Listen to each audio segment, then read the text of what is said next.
Our insecurities will destroy whoever and whatever is around us.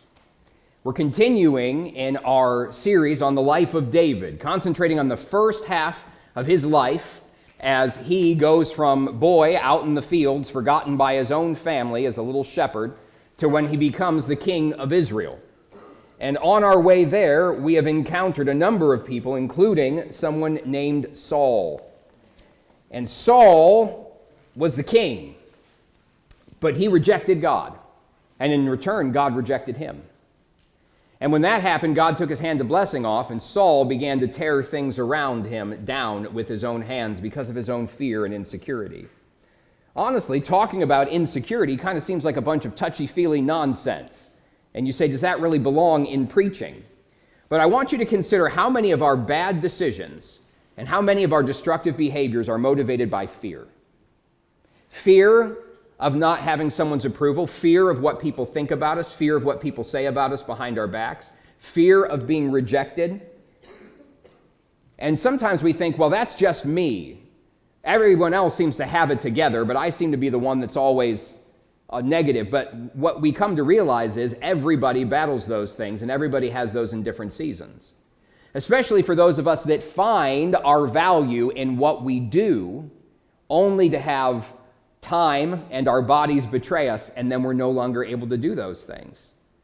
Oftentimes, men, when they go into times of retirement, when they used to identify with their job, or times when they lose their job, and they're like, well, who am I now if I'm not that? Because that's what I've been for all these years. All of that comes together, and Saul says, I was the king, and now I'm soon not going to be, and I see who's going to take it. And he begins to pull his life down around him. Many people, even God's people, are insecure. Insecure husbands become very controlling. They end up belittling other people with their words in their home. They start to make people think that they're crazy by lying and saying, no, you were the one that did this or that, as they fear what happens if someone leaves or if they lose control. An insecure wife is constantly finding fault or assuming the worst of a situation. This is going on because this happened, rather than having the truth of it, having a short leash on their husband. Insecure men in general abuse those around him to feel strong and secure. Insecure women will verbally tear down others around them so that they can feel better about themselves. Insecure children end up as bullies, trying to assert that they're strong, to get other people to laugh at their antics so that they themselves and the insecurity that they feel does not show through. Children will act out in destructive ways and engage in all sorts of really negative behaviors, whether it's drugs or alcohol or violence, so that they get some attention because they feel forgotten about. The idea of joining a gang seems preposterous to most of us in this day and age, but there's still young men in many places, or even around the world, inner city places especially, where no one has ever said that they're good enough and they're going to make it and I've got your back, except for the gangs. And so out of their fear that they're not going to mount up, they run to it. How many young ladies have put up with an abusive relationship, either verbal or physical, because they never got what they needed at home from a male father figure, and they thought so little of themselves and feared that they weren't enough, that they're willing to take any attention, even if it's bad. Insecurity is a destructive thing. And sadly, what happens when people are insecure, as we're going to see with Saul, he was so worried that he would lose the kingdom that he ensured that he lost the kingdom. He took his faithful subject David and ran him off when David went to great lengths to keep him on the throne. He even started to thrust away his own son that would have protected him and kept him. And trying to hold on, they push things and people away. But really, is it that big of a problem? And how should we address it? Well, let's look tonight together at Saul's life, beginning in 1 Samuel chapter 19, as it finally sets in, and we see where this is going to end up. 1 Samuel chapter 19, verse number 1. And Saul spake to Jonathan his son, and to all his servants, that they should kill David. But Jonathan, Saul's son, delighted much in David. And Jonathan told David, saying, Saul, my father, seeketh to kill thee. Now therefore, I pray thee, take heed to thyself until the morning, and abide in a secret place, and hide thyself. And I will go out and stand beside my father in the field where thou art, and I will commune with my father of thee, and what I see, that will I tell thee. And Jonathan spake good of David unto Saul his father, and said unto him, Let not the king sin against his servant, against David, because he hath not sinned against thee, and because his works have been to thee ward very good. For he did put his life in his hand, and slew the Philistine, and the Lord wrought a great salvation for all Israel. Thou sawest it, and didst rejoice. Wherefore then wilt thou sin against innocent blood to slay David without a cause? And Saul hearkened unto the voice of Jonathan. And Saul sware, As the Lord liveth, he shall not be slain. And Jonathan called David, and Jonathan showed him all those things. And Jonathan brought David to Saul, and he was in his presence as in times past. And there was war again, and David went out and fought the Philistines, and slew them with a great slaughter, and they fled from him. And the evil spirit from the Lord was upon Saul, as he sat in his house with his javelin in his hand, and David played with his hand. And Saul sought to smite David even to the wall with the javelin, but he slipped away out of Saul's presence, and he smote the javelin into the wall. And David fled and escaped that night. Saul also sent messengers unto David's house to watch him, and to slay him in the morning. And Michal, David's wife, told him, saying, If thou save not thy life tonight, tomorrow thou shalt be slain. So Michal let David down through a window, and he went and fled and escaped. Let's pray.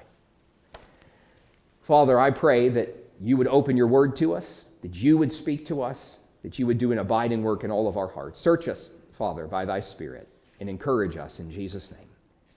Amen. David was anointed by the prophet of the Lord to be the next king over Israel. But the last king didn't just disappear. Though he had sinned against God and God had rejected him from being king, Saul held on to the throne and he refused to give it up. And so David ends up being promoted by God working behind the scenes to bring David up into prominence. He first starts as a musician that plays the music that helps Saul finally get some peace from the evil spirit that the Lord allows to plague him. And then he ends up being a great victor in the battle against Goliath, saving the children of Israel from invasion and enslavement. And everyone is thrilled and satisfied in the job that he does. And Saul is thrilled with David and invites him into his own home and says, You don't even get to go home to your house anymore. You're now a part of my house. And David is set over the men of war, and he goes out and he does everything that he's supposed to do for Saul. He's so obedient and faithful. Big job, small job, he does everything that's asked of him. Saul begins to get jealous as people sing David's praises more loudly than his praises. And he starts to eye him with suspicion. And that suspicion only grows as David becomes more and more blessed of God, and Saul feels the rejection of God more keenly. Tries to demote David, tries to send him off so that he's not in the court anymore, but it doesn't get David to act poorly. He acts continuously wisely, and the people of the nation fall more and more in love with him as he fights their battles. And it gets to this point where it's so bad that while David has done nothing to deserve it, Saul, as we find in verse number 1 tonight, decides that David must die. And Saul spake to Jonathan his son and to all his servants that they should kill David. What an awkward situation. Saul speaks to his own son Jonathan, who is the best friend of David. Their hearts were knit together. Their very souls were knit together by the Lord. God gave them such a precious friendship. And that's an awkward situation that now Jonathan's in. And then in front of all of Saul's servants. And if we read back in previous verses, we find out that even Saul's servants accepted David and were thrilled at what David was doing. And they loved him for what he did. And David is now declared an enemy by Saul, and that he must die. Why? Not because of any crime that he committed, not because of some plan to take things over, but because of Saul's own fear and own insecurity. And he was right to be afraid, because Saul had put himself in this awful situation of knowing that he can't hold on to what he's got because he has abandoned the Lord, and in return the Lord has removed him from the throne. Verse number 2. But Jonathan, Saul's son, delighted much in David. And Jonathan told David, saying, Saul my father seeketh to kill thee. How hard must that have been for Jonathan? He knew that once David found out what was going on, that Saul would lose his perfect opportunity to kill David unaware. That there was a closed meeting of Saul and his servants when they discussed David's assassination. And Jonathan says, well, I'm going to have to do something. Even if it means making my father furious, even if it means risking him treating me how he treats David, I can't allow this to go on. I'm going to have to tell him. And so Jonathan is willing to brook his father's ire and to go and to let David know that there was a plot against him. Now, from David's point of view, if you remove the God-given friendship that he had with David, David going away was very good for any political goals that Jonathan had. He was the crown prince. When Saul dies or is too old, Jonathan would become the next king. And so having David gone would be great for Jonathan in a worldly sense. But in a godly sense, Jonathan was a man who loved God. He was a brave man. He was a man who was loyal to his father when his father didn't deserve it, and loyal to David even when David and his friendship put him at risk. He was willing to do the right thing. And so he says to him that Saul, my father, how grievous must that be? The father that he loves wants to kill the friend who's as close to as a brother that he also loves. He says, my father, Saul, seeketh to kill thee. Now, therefore, I pray thee, take heed to thyself until the morning, and abide in a secret place, and hide thyself. It comes about that very night. The decision is made that day, and that night, Saul is sending people so that David will die. And Jonathan says, this is so serious. Right now, you need to stop everything you're doing, and you need to find a place to hide. You need to get away so that Saul cannot put his hands on you, because he is not in his right mind thinking about all that he ought to be thinking about. What is Jonathan going to do? And I will go out and stand beside my father in the field where thou art, and I will commune with my father of thee, and what I see, that will I tell thee. He says, I'm going to go talk to Saul. You mean the guy who has an evil spirit, who prophesies and says evil ramblings, who runs around with a throwing spear called a javelin, the one who's decided that he wants to pin me to the wall in front of everybody in the court. This is not due process. This is not a hanging. This is not an appropriate way of dealing with things. He wants to use brute violence in front of everyone just because he's the king and he thinks that he can do it. And Jonathan is willing to say, I want there to be peace, and I'm going to put myself out there. Saul becomes furious, and if you can understand why, with Jonathan, because Jonathan is throwing away his chance of becoming king. And yet, Jonathan's willing to do it. He says, I'm going to go and see what I can speak with him, and then I'll let you know what happens. Just keep yourself hidden so that you'll be safe. I love people that are peacemakers. I love people that are peacemakers. Jonathan is a peacemaker. He wants to make peace, even though it's going to cause him, if there's peace and David is allowed to ascend the throne, Jonathan never will. But Jonathan makes peace with that. Later on, we find Jonathan saying that, I hope that this is what happens. You end up on the throne, and there I am at your right hand, supporting you in everything you're going through. And he said, I'll be just fine with that. He's willing to make peace, even though it costs him something. It costs him some heartache between him and his father. It'll cost him his aspirations, if he ever had any, for the throne. But he's willing to do that. Are you a peacemaker? Are you a peacemaker? Will you go out of your way to try and see a situation resolved rather than let it linger?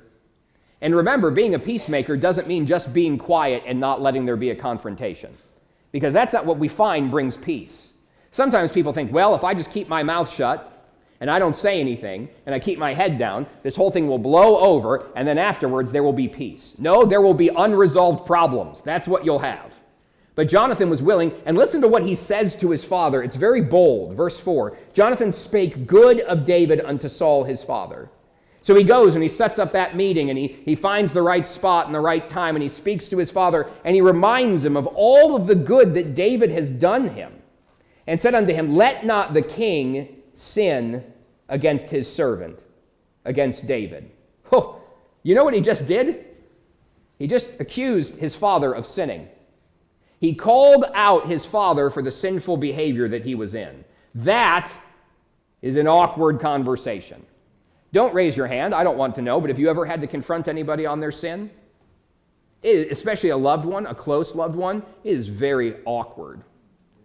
Especially for a son to have to talk with his father when the father should be the one that knows better and is teaching the child what he ought to do or what she ought to do. Here, he has to go to his father, and he's willing to call out that it's sin. What is sin? It is any thought or word or deed that is against what God would want. Either God says don't do it, and the sin is doing it anyway, or God says do this good thing, and the sin is leaving it undone. He says the way that you're acting towards David is sinful. And then he begins to explain to him why. He says, let not the king sin against his servant, against David, because he hath not sinned against thee, and because his works have been to thee ward very good. If you look at what David's done, he doesn't deserve any of this. He doesn't deserve. Think about all the good that he has done you. Verse 5, for he did put his life in his hand and slew the Philistine, and the Lord wrought a great salvation for all Israel. He says, do you remember when David was willing to put his life on the line for you and for your kingdom? When the Philistines came with their giant champion Goliath, who would walk back and forth with the battle lines drawn up on either side of the valley, and he would come out and issue a challenge, and he would say, you send out a champion for me to fight, and if I win, Goliath bellowed, then Israel would be our servants and serve us. But if you win, then we'll be your servants and serve you. But there was this strange imbalance that went on. They didn't have any 9-foot-tall giants in the army of Israel, but they did have a shepherd boy with great faith in God. And he was willing to go out there, and he put his life on the line, and he should have died if God was not involved in it. But God was involved in it. And he slew the Philistine with the simple weapon of a shepherd.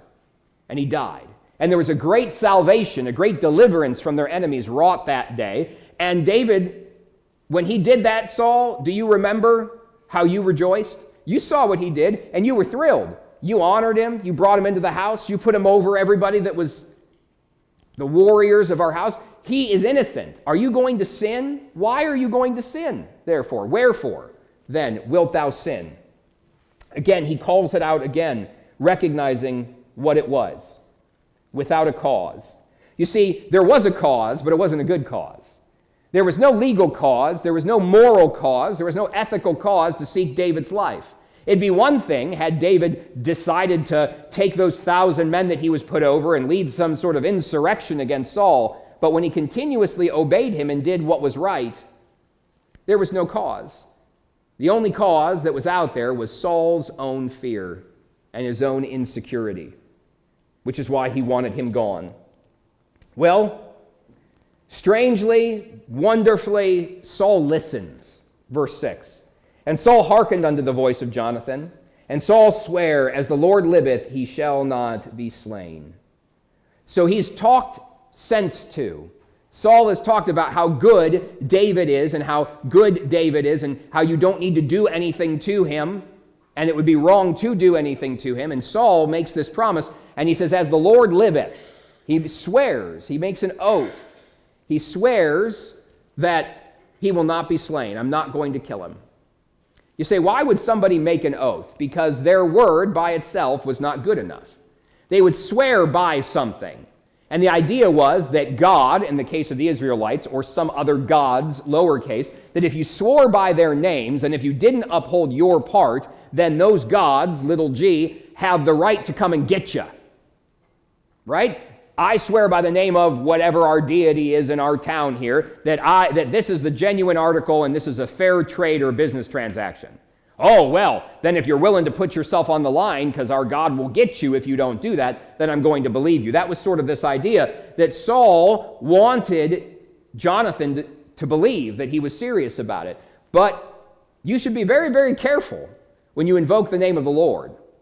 In fact, Jesus says you shouldn't swear at all. Let your yes mean yes and your no mean no, and that's all you need. You don't need to swear by other things. Just be a person of your word. But Saul was acting erratically, and he was not a person of his word. And he is going to break this oath, by the way. He's not going to keep it, despite what he says. What a fearful thing it would be to enter into some word like this and to use the name of the Lord in vain in this way, as though his name means nothing.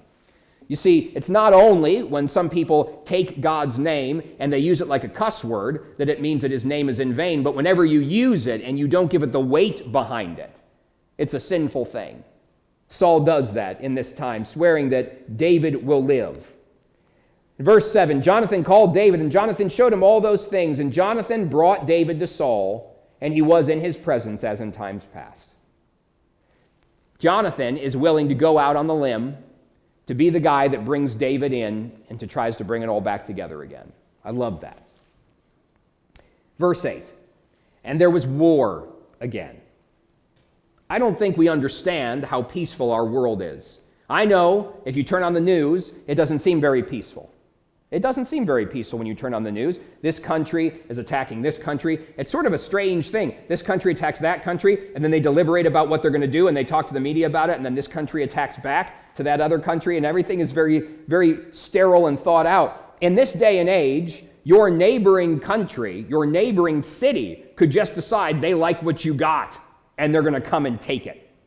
Can you imagine if we were raided by Fairview Park? Fairview Park just decides that they like what we've got. And so they come in and they decide, they get all the people together that want something, they come and they just run in and take it. And you know what we have to do to stop them? We either have to all gather up together here and defend North Olmsted against them, or we have to just let them come in and take what they want because we can't stop them. That's how the world used to be.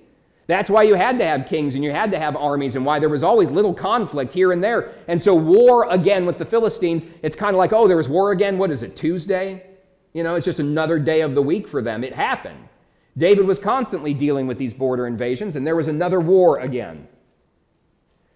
And David went out and fought with the Philistines and slew them with a great slaughter, and they fled from him.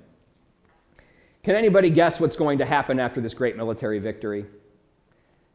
David wins again. And I love how they phrase this. There was the great slaughter part I don't love. The slaughter is really vivid. It sounds really gross, but it's a very one-sided conflict when you slaughter the other person. And that's what happened, because David was leading them, and they were fighting against those that were invading them, and David had the blessing of God on him, so it was a slaughter.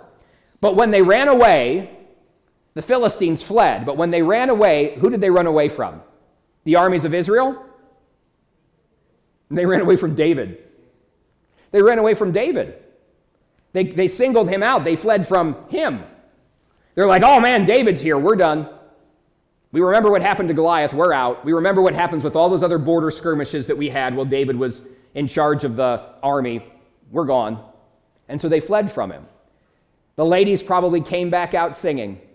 Do you remember that? When Saul and David had come back from another sortie like this, where they had fought against the enemy, and they said, Saul has slain his thousands, but David his 10,000s. Maybe it's up to 100,000 now. We're not told what they sing, but we know that after David wins this amazing victory, and it's just a rout of the enemy army, he comes back to great praise and accolades of his people.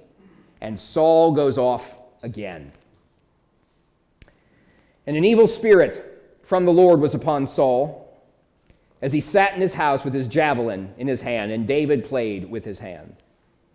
So him being thrust back into the limelight, as at times before, because remember, David had been demoted. David had been put out to the side. He'd been put out to pasture.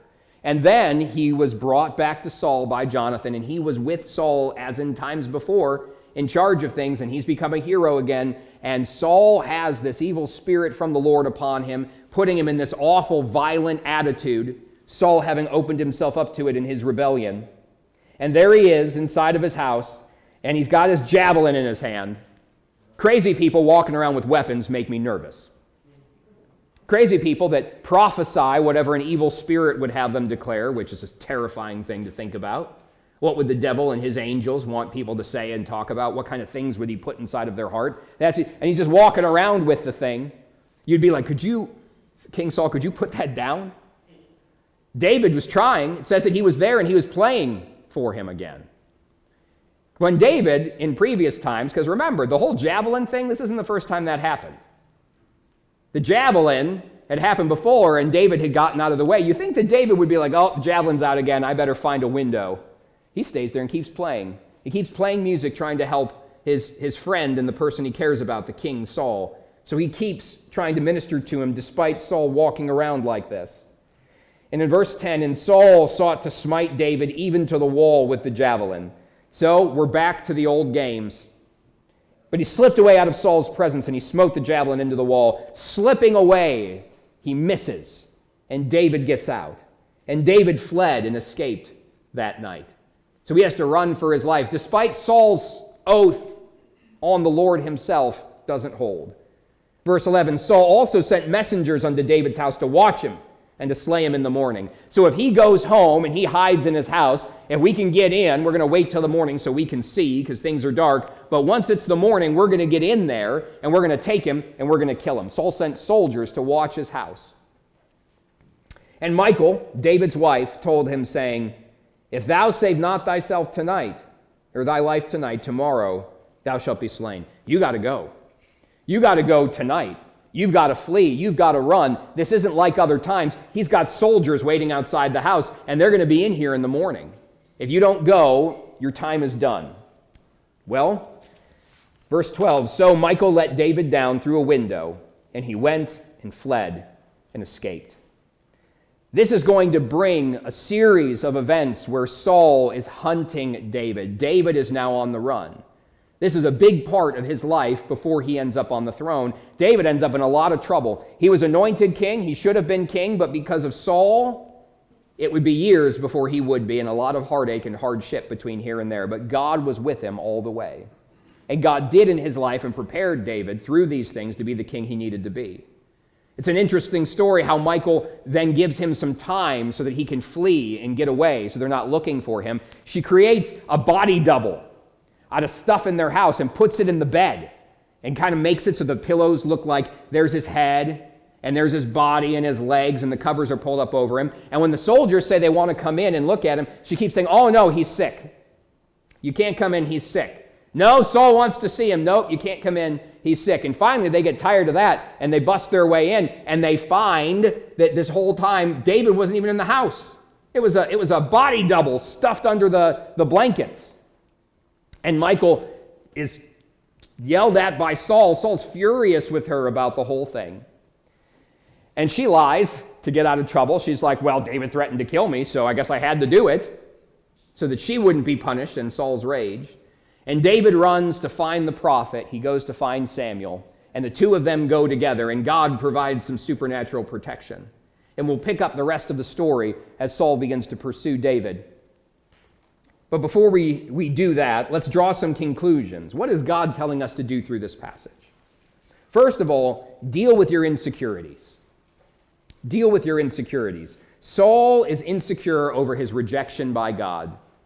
He's insecure because he's afraid he's going to lose the throne and lose the power and lose the prestige. And by fearing to lose the kingdom to David, he'll lose the kingdom to David. That's the ironic part, isn't it?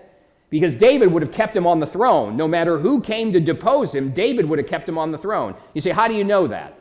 And these pursuits that Saul is going to make after David, David will have multiple times to take Saul's life and to do it with impunity.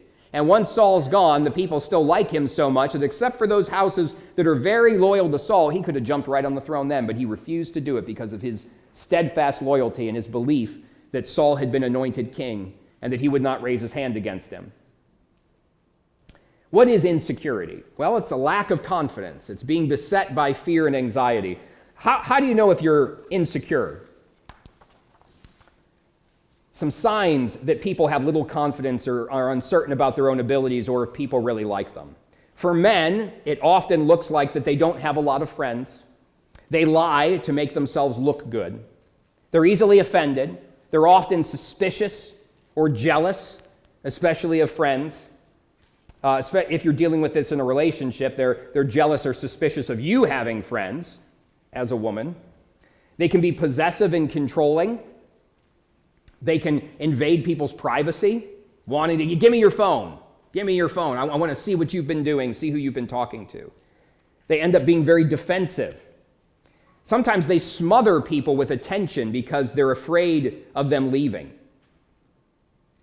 Paranoia, they expect to be lied to. They expect to be betrayed. They expect to be left out of things. Have you ever heard of a self-fulfilling prophecy? It's not a spiritual thing, not that kind of prophecy. But somebody who believes that this happens, that something will happen, they oftentimes end up having it happen. These men are full of criticism and they're belittling. They often play the victim in every situation. They have very little ownership over their own actions. Or, on the other side of things, sometimes they agree with you about everything because they're afraid to speak their mind and end up in conflict. Constantly need reassurance. They never bring up grievances or problems, not because there aren't any, but because they can't handle conflict. difficulty accepting compliments because of how poorly they think of themselves. And they don't open up because they're afraid if people knew who and what they were, that they wouldn't love them, that they couldn't accept them. Signs of an insecure woman: she fishes for compliments. She makes negative assumptions, right? If you didn't respond to her text message right away or didn't like her post online, then that means you hate her or are mad or upset with her. She keeps a partner, if she has one, on a short leash, filled with negative self-talk, the things that she says about herself or says to herself inside of her head. Constantly trying to prove that she's better. Somebody does something, so then she tries to one-up the other person. Also lies to make herself look good. Tries to make others look bad so that she looks good. Will put herself down in order to hear other people deny it. No, honey, that's not true. Desperately posts the good stuff on social media so that people will think more of her. She stops enjoying the things that she likes if someone criticizes them. Maybe not out loud, but is always comparing herself to other people, even if she never says it. Needs constant assurance. Tries to beat to the punch, so rather than having people reject her, she rejects them. Having people leave her or break off the friendship, they break off the friendship first. Is always asks what others think of her choices, complains a lot to show how high her standards are, pushes people away, gets defensive or angry. These are signs of insecurity. And this leads to all sorts of destructive behavior, not just in Bible times, but now, impacting those around us.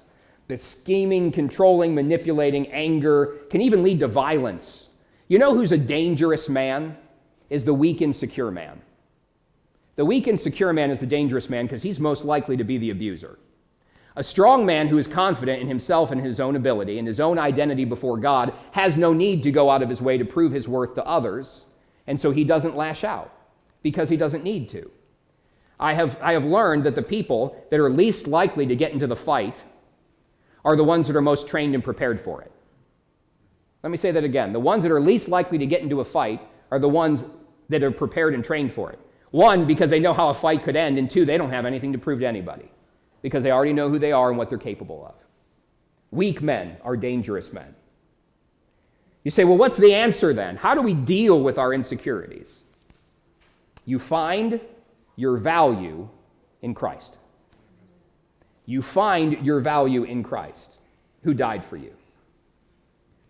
You look at what the Bible says about you, not what you feel about yourself or what other people have said to you.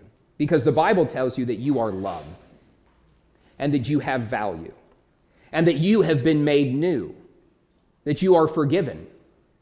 The Bible tells you that you are God's beloved child and that he wants you. That you are in the process of transforming, that he is working in you both to will and to do of his good pleasure. It tells you that you have a home in heaven where God is excited to welcome you in. We have to repeat to ourselves the truths that we know are truths to fight all of the lies that we've allowed to have free rent in our heads. Because the devil loves insecure, weak people because they never do anything for God. And insecure, weak people are inoculated against the gospel. They're inoculated against the gospel because they feel like, I'm so rotten, God couldn't save me. I'm such a mess. God would never do anything. God would never want anything with me. I couldn't walk into that church. All those church people are going to know what a mess I am, and they're not going to want me there. The devil loves it when people are in this place. So we must repeatedly speak truth to ourselves until the lies that we have bought before have been silenced. Confronting truth with lies. We must deal with our insecurities. Secondly, we must lovingly confront people about their sin. We must lovingly confront people about their sin. Jonathan confronted his father about his sin. He is bold enough to call it what it was, that it was sin. And this is an act of love. Now, Saul had a remarkably teachable moment, but I can tell you the times when I've been called out in my sin, it didn't feel very loving. I didn't like it. But it really is. Instead of allowing me to continue on in my sinful behavior that would rob me of God's blessing and would hurt other people around me, it was someone trying to bring me back into the place of God's blessing by confronting me with the things that I have done wrong. He took Saul aside in the right place, the right time. He was out in the field instead of in the court with all of his people around listening. And he took him out in that field and he said, Dad, really? David? This is sin against God. This is wrong. You know that this ought not be what you do. And that is a hard thing. Now, before you go fixing everybody's everything about their sin, because pastor told you to do it, and now you've given free license, right? You got your badge now to go pick out the mote that's in everybody's eye. Let me warn you of a few things. You have to have the right relationship with the person in order to confront them on their sin, or else it's not going to be good, it's going to be bad. Right? It's got to be a close relationship. It's got to be the kind of relationship where there's obviously love, because you want them to know you're doing it for the right reason. Oftentimes, if you're not their parent and you're not their pastor and you're not their spouse, you probably don't need to be saying that. If they are a dear friend, if they're close and you're worried about them and you've prayed and God has given you liberty and I say, I'm worried. I'm worried about where this is headed. I'm worried about the decisions that you're making. That's the right way to do it. And it always should have the right spirit and the right timing, the right attitude, right? The motive should always be restoration. The attitude should always be humility, right? Those that are overtaken in a fault, we should help restore them, but we should do it in a spirit of humility so we don't get caught up in it as well. There have been times when godly men have pulled me aside and been like, hey, this isn't what it ought to be. This shouldn't have happened. And I can tell you, I didn't particularly like it in the moment, but I was glad that they did it. I was glad that they did it. It's about correction, not about you being right and them being wrong, but what does the Bible say? Explain what's wrong lovingly, be specific, point out why you brought it up, right? What are the consequences if this continues on? And then don't beat a dead horse, leave it. And let's talk about the other side of that. Be correctable. Be correctable. Once corrected, Saul initially agrees and changes his behavior, but he hadn't dealt with the insecurity and the problem. The problem was that he was not in a right relationship with God. And so he was rejected from the throne, and he did not have God's blessing, and he did not have the security of knowing that he was where God wanted him to be. And so the problem just creeped back up again. So though he was willing to listen initially, the root problem hadn't been dealt with. How do you take correction? Right? How do you personally deal with that? Look in Proverbs 15. Look in Proverbs chapter 15 and verse 31. Well, let's look in 32 and 33. No, 31 is fine. We'll start there. We'll start in 31. The ear that heareth the reproof of life abideth among the wise. He that refuseth instruction despiseth his own soul, but he that heareth reproof and getteth understanding. But he that heareth reproof getteth understanding. You've got two choices here. You can either receive it and be counted among the wise. It says if you're willing to take that reproof, if you're willing to take that correction, then that is the behavior of a wise person. And you get understanding and greater wisdom when you do it. But when you refuse instruction, it says that you do it to your own hurt. It's like you despise your own soul. You say, what do you mean despise your own soul? By refusing to listen to it, you're destroying yourself. By refusing to listen to it, you're destroying yourself. The book of Proverbs talks about the stiff or hard-necked people. They keep resisting reproof and correction, and they end up destroyed because of it. When you and I end up being corrected by somebody or something, how we respond shows a lot about where we are with the Lord. Can I give you some practical steps? Some practical steps. Once you realize that someone is correcting you, once you realize what's going on and someone's correcting you, you should immediately be very quiet. This is not a time to speak, this is a time to listen. Listen, don't defend yourself. By immediately jumping to that defense, you're going to escalate it, and you're going to miss what might be God speaking to you through that person. Ask questions for more information if you don't understand what it is that they're talking about, but these questions should not be questions that defend yourself.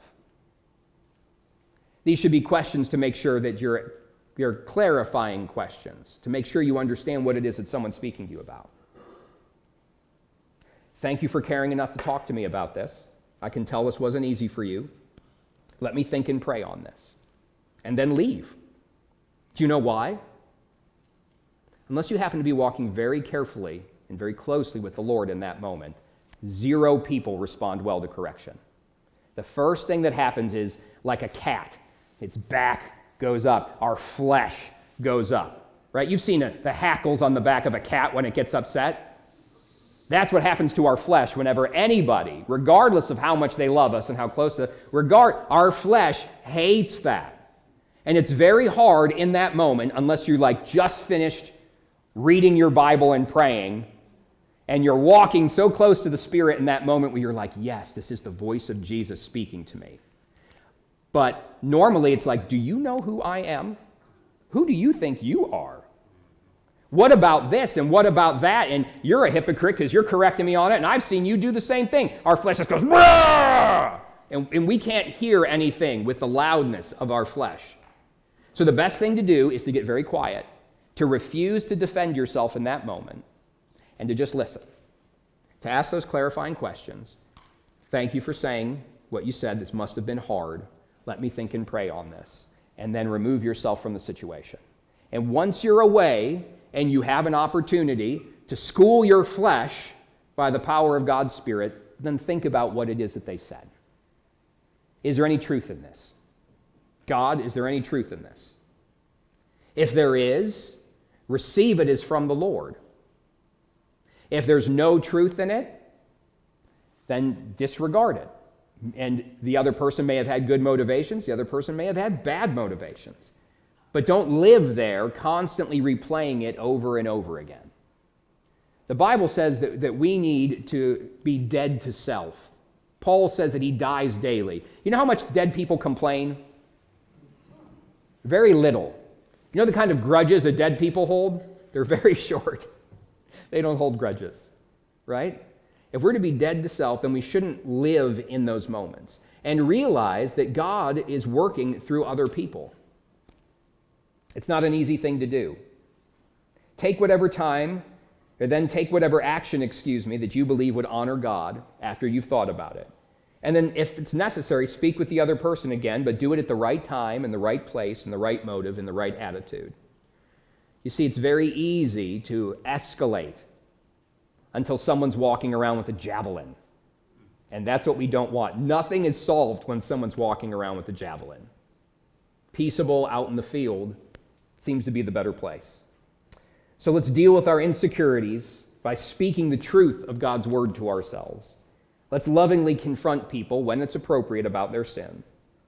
And let's remain humble and correctable so that we can continue to grow. It's part of being teachable. And Jonathan spake good of David unto Saul his father, and said unto him, Let not the king sin against his servant, against David, because he hath not sinned against thee, and because his works have been to thee word very good. Let's pray together. As we have this time of invitation before we pray, I'd like to ask you, what is it that God is speaking to you about? That's what a time of invitation is about. We are invited to act on what it is that God is speaking to us about. Maybe you're here tonight and you don't yet know Christ as Savior. I imagine from who I know is in this room, but I don't know who's watching online. If you've never trusted Christ as Savior, I want to encourage you to get that settled this day. You see, there's an absolute change in your life that comes about from knowing Christ as Savior. God's Son died for your sin, was buried, and rose again on the third day. And by trusting that he died for you and asking him to forgive your sins, believing that he rose from the grave, you can have eternal life and you have a home in heaven, but you have a different life here that handles conflict differently and handles insecurities differently. We're given so much by the Spirit of God, by his word, as it builds us up in this life. But it all begins with trusting Christ as Savior. If you've never done that, in just a moment we're going to stand and sing. I'll be down here at the head of this aisle. If you'd like to trust Christ, just slip out of your seat and come and let me know, and someone will take you aside privately, a gentleman with a gentleman, a lady with a lady, and show you from God's word how you can know for sure that Christ is your Savior and your sins are forgiven. But the point of what the passage is getting at here is really about our heart. How much does fear motivate your actions? Fear of what you might lose? Fear of what other people are saying? That's really what's at the heart of insecurity, is fear. If we don't ever ask God to show us if we have those insecurities, we may go a long time without realizing what it is in our heart that's motivating us. I have seen good, godly people who've walked with the Lord for a long time succumb to insecurity, which then led them to pull down the people and the things around them and to start dealing out of fear with other people and intimidation rather than dealing with things peaceably. Don't let that be you. Ask God to show the things in your life, and then that negative lie that you believe that the devil has sown, answer it with the truth from God's word. Maybe you're here tonight and there's somebody, and you've been putting it off because you don't want to deal with it. There's somebody, and it's appropriate, you have the right relationship and the right motive, and you need to speak with them about something in their life that's not right. And it's going to be hard, and it might be ugly, and it might make things awkward for a little while, but you believe you need to do it, and you're asking God to give you strength. That might be where you're at. Or it might be that someone has tried to point things out to you. Maybe it's the Spirit of God that's done it. And it's just your flesh just rebels against any of the problems that you're going through. How could any of it be my fault? I didn't do anything wrong. Maybe we're not able to listen. We're not able to accept it. I know that my flesh is so wicked. You're probably in that same place. But may we ask God to help us receive what it is that He's trying to tell us, so that we might become what He wants us to be, which is more like the Lord Jesus. Whatever it is that God is speaking to you about this evening, would you bring it to the Lord? Father, be glorified, I pray, in this hour of invitation, as you take these words and do what no human effort can do and change people's hearts. In Jesus' name, amen.